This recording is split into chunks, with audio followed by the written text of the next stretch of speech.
it's fun to refute because there's just such bad arguments. Like, I don't even know where to begin, but I mean, let's get talking about the Song of Solomon. I mean, if you get this, it's the Dead Sea Scrolls Bible. Those are the earliest copies we have of the Song of Solomon. Now, remember, they say Song of Solomon is mentioned in chapter 5, verse 16. Interestingly enough, in some of the earliest manuscripts, that section is missing from the Dead Sea Scrolls. It's not even like it's been like fragmented or something. They just stopped at about verse 4:6 and it's picked up at 6:11. They just cut out that whole section in the Dead Sea Scrolls. And scholars say one explanation is the sensual language and erotic imagery that is found in much of the missing portion. The Song of Songs was evidently a controversial book before the time of Jesus. So they're saying that maybe the Essenes were so embarrassed and just, prudish about this section they claim Muhammad's in because of its utter sexually explicit nature. They just cut it out entirely.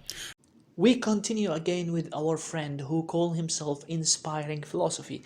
In his attempt to refute and debunk the mention of Prophet Muhammad ﷺ in the Song of Solomon 5:16, he did something very, very interesting. He gave us an example of the corruption of his scripture.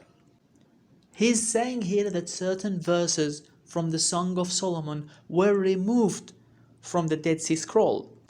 And the explanation of some scholars why they were removed is that they were controversial. They were embarrassed by them. This is a deliberate removal of certain verses from the Book of God.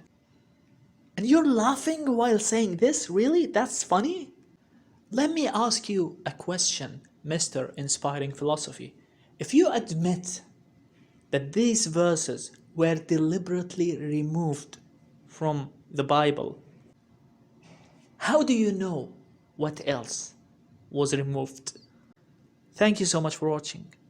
Wassalamu alaikum wa rahmatullahi wa barakatuh.